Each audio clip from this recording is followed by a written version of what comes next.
How does physics define us? How does it build technology? How does it actually give you language to actually say, when we see highly strange, we understand it?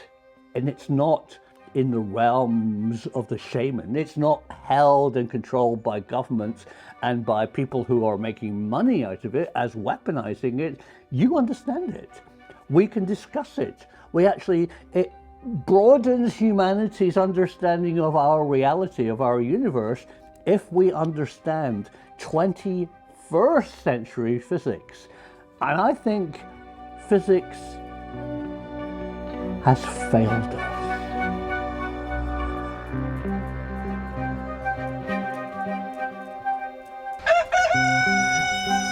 Hey viewers, and welcome to rural France and the cacophony of morning here on our small farm. I think that we are living in the dark ages. I think that UAP, that UFOs we don't have the language because we're being kept in the dark by maybe controlling influences who don't want us to actually describe what we're seeing. And I think this has happened throughout history. I mean, these guys know what's going on. Here's Professor Wallace. Here's little Bertie. Here's Digga. Say well, hi, Wallace. They understand the universe in their own terms. They understand how things work. And imagine a time when apples fell from the tree, but we didn't understand why they fell and what was going on. Think of a time when magnetism actually worked, and shamans would have rocks that stuck together, or sparks would come out of their fingers, and the normal human beings wouldn't understand actually what was going on.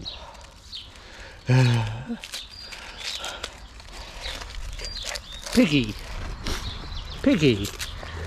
Hiya.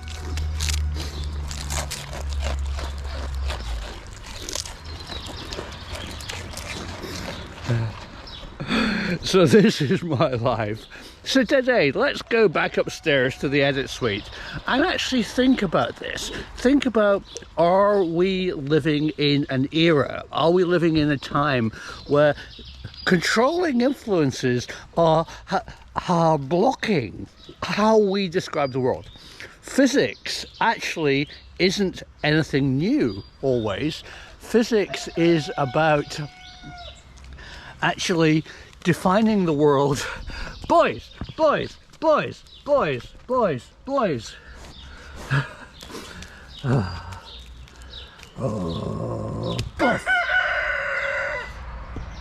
Physics is about defining the world using language. Why can't we describe the world of UAP? Why can't we actually say what we're seeing? We don't have the language. And has that lack of ability that we have been done deliberately? Are we being kept in the dark about what's actually going on? Why technology can only come into existence when we actually understand what's going on through physicists defining how things work. And why today, when we see the highly strange in the sky, when we see forces of nature that we don't understand, we are possibly being kept in the dark deliberately in an era where physics is no longer part of our vocabulary. Oh, I'm back inside the edit suite, inside our watermill. Welcome to my world of feeding the sheep. Physics doesn't invent the world. Physicists aren't gods. Science isn't some deity that actually changes the universe. No. Physicists are actually linguists. Physicists actually give words, give power to everybody by actually describing correctly with measurements that can be repeated in in an empiric way how the world that already exists works. And we need that. We need that. We as lay people need that. Imagine a time in the medieval age where people could get rocks and put them together and they stuck. It was magic. Imagine you could make static electricity and sparks that could jump off your fingers. It was magic. Imagine you could make things drop out of the sky.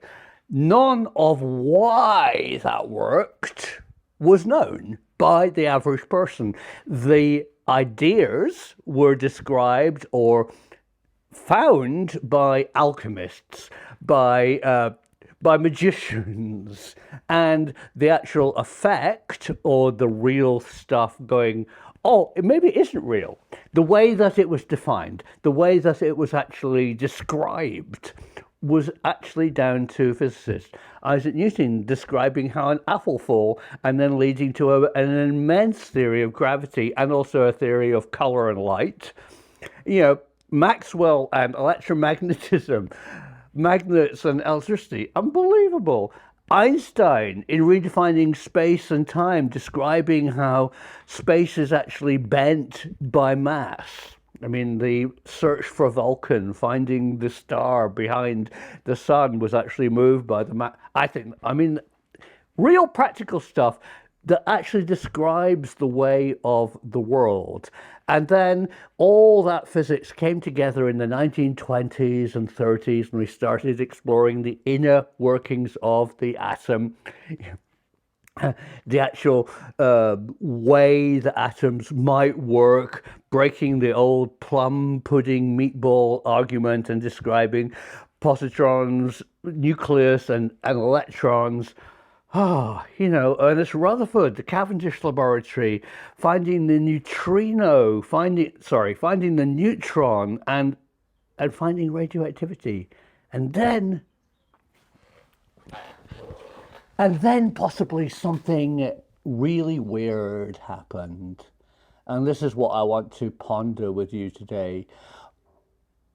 When physicists defined E equals mc squared, when Einstein actually said that, and people understood that everything is a bond, everything is actually energy, everything that appears solid is just a manifestation of an atom, which in our reality most of the time is stable, but then radioactivity isn't stable and weird stuff isn't stable, and plasma, the fourth state of matter, is the fourth state of matter.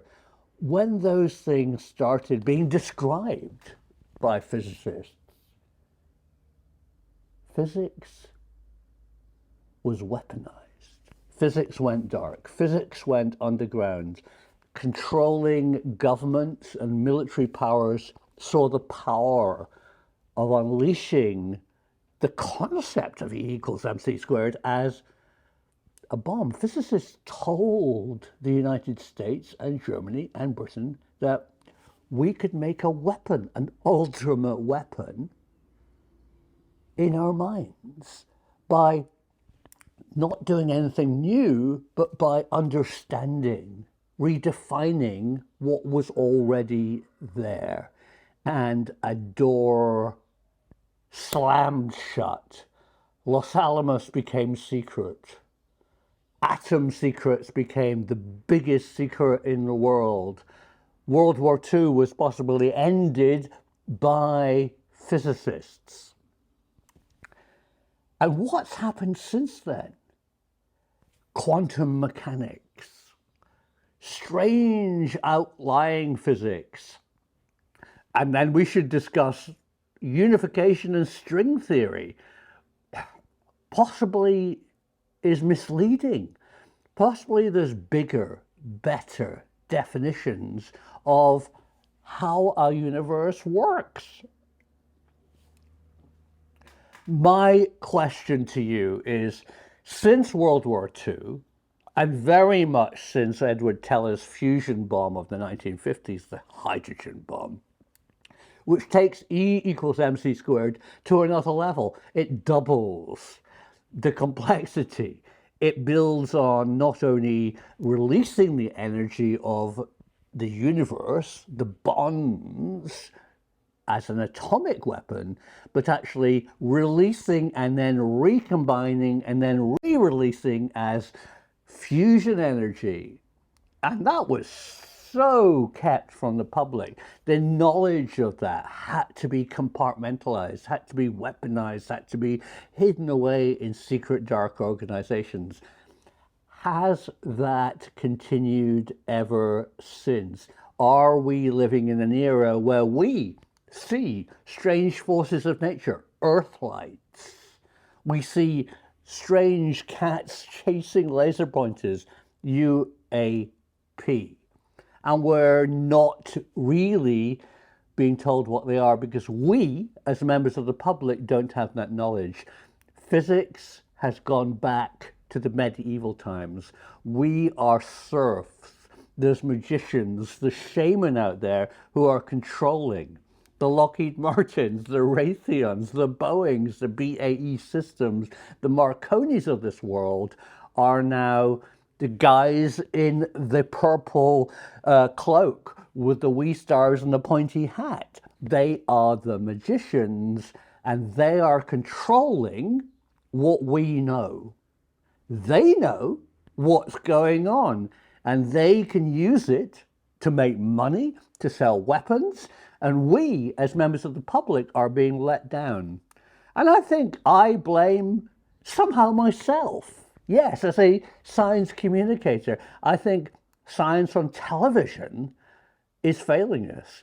Gone are the days where we have erudite, interesting, educational films looking at the big subject. The film that I shared with you recently, Nathan Williams' film about HARP, was a brilliant film. He went and interviewed all the people who are the major players. We looked at the stuff, we looked at the physics, we looked at the universe, we looked at how the ionosphere actually works. Perfect. What are we getting today? We're getting single narrow casting views. We're getting Graham Hancock. I mean, Graham might well have an idea, but it's not mainstream science. It shouldn't really redefine archaeology. It's just his opinion. I actually don't like his opinion, but that's fair enough. I don't think he's drawing on lots of other ideas to build a bigger truth. I think he's just saying his opinion. And then other so-called science shows are now doing ancient aliens. I mean, my God. I mean, that's literally living in the medieval times. You know, we're saying that just because the pyramids are old, they were built by aliens. No. That you know, that's literally being a troubadour going around singing a mystic, funny story. And that's what we're being sold. So I want to explore, why are we being kept in the dark? How does physics define us? How does it build technology? How does it actually give you language to actually say, when we see highly strange, we understand it?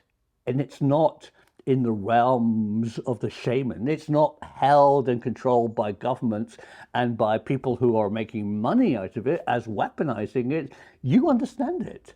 We can discuss it. It broadens humanity's understanding of our reality, of our universe, if we understand 21st century physics. And I think physics has failed us. So that's my big thoughts while feeding the sheep today. I'm going to carry on exploring this with interesting interviews with people who know about the history of physics and